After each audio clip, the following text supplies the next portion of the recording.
Kia ora. In this video, we're going to look at acids and bases in three parts. We're going to look at the identification, the composition, and the reactions that they undergo.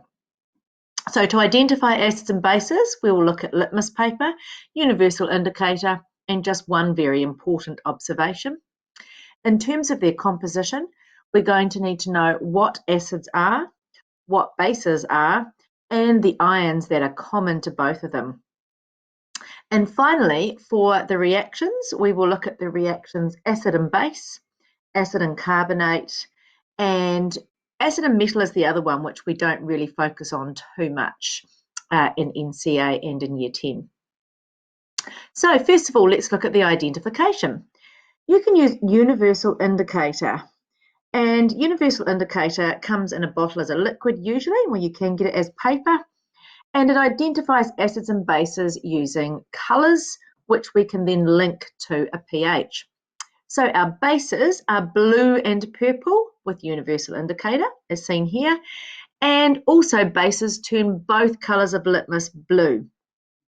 Our acids are the red, orange and yellow colour in universal indicator, and the red colour for both papers in litmus paper.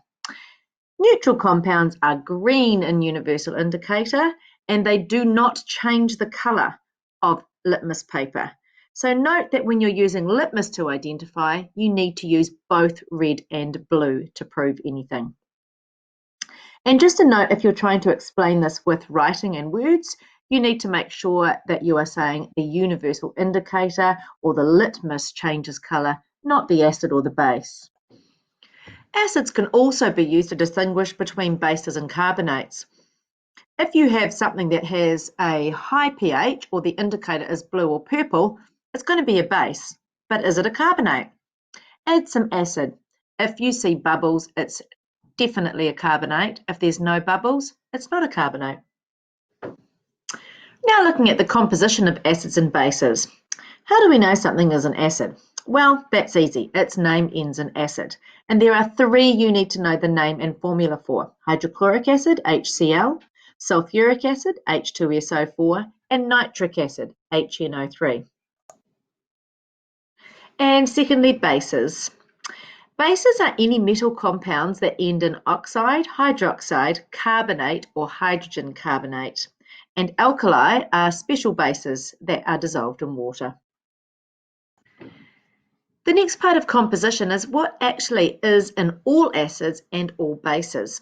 As you can see by this diagram here, acids are all composed of hydrogen ions, H+, and bases all have OH- ions or hydroxide ions.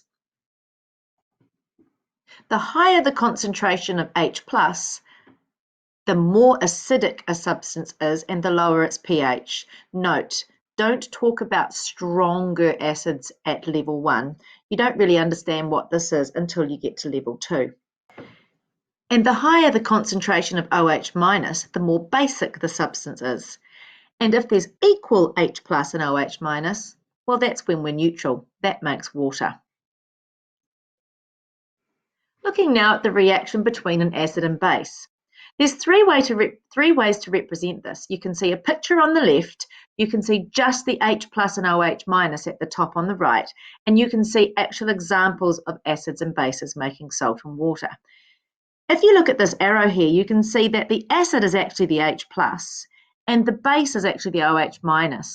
The Cl and the Na, well, they don't really matter. They're like little spectator ions, not really taking part in the reaction.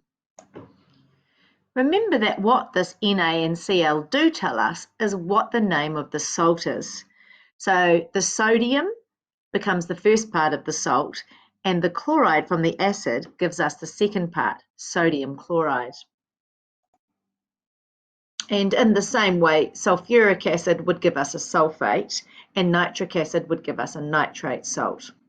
Let's now look at what happens when we add equal amounts of acid and base. You can see in all three pictures, we make a neutral substance. So if we take care to add equal amounts of acid and base, then the resulting pH will be 7, a neutral substance. In our second reaction, we'll look at what happens when we add an acid to a carbonate. Here's an example here. One of the things that we would observe is bubbles, as we alluded to earlier. These bubbles are carbon dioxide. And as you can see here, if we make the bubbles go into a solution of lime water, the lime water will go milky, which is an indication that carbon dioxide is being made. Hopefully you would have had a chance to have done a couple of these reactions in the laboratory. Sometimes you might need to describe how you would do this. Here's an example of what you might do. You react your acid with an oxide, hydroxide or carbonate, heat it up to make sure that everything's reacted, filter it to get rid of any unreacted solid, which is usually an oxide, hydroxide or carbonate. The next step is to remove all the water. We do this safely by putting your neutral solution into an evaporating basin on the top of a beaker of water. Then we apply heat, which will evaporate all of the water off, leaving us with a solid salt. Lastly, we need to look at how we explain and link all of these colours and observations together. Let's start with a situation where we just have an acid and some universal indicator in a beaker. The red colour of the universal indicator tells us that we have an acidic solution with a low pH of around 1 to 2. A low pH means there is a high concentration of hydrogen ions, H+. If we now add some base to this beaker, we will see a colour change and eventually it will turn to green. When the universal indicator turns to green, this tells us the solution is now neutral with a pH of 7. This means we've added equal amounts of acid and base, and there is equal amounts of H+ and OH- ions, which together make water. If we keep adding base to this beaker, we will eventually turn the universal indicator blue and then purple. Once we reach purple, the colour won't change anymore, and that will tell us we have a basic solution with a pH of around 13 or 14. At this stage, we have a lot of OH- ions, a high concentration of OH- ions. Note that you could also have to answer a question where you start with the base and then add the acid. So everything here that I've explained, you would explain in reverse. Thanks for watching. That's the end of this video.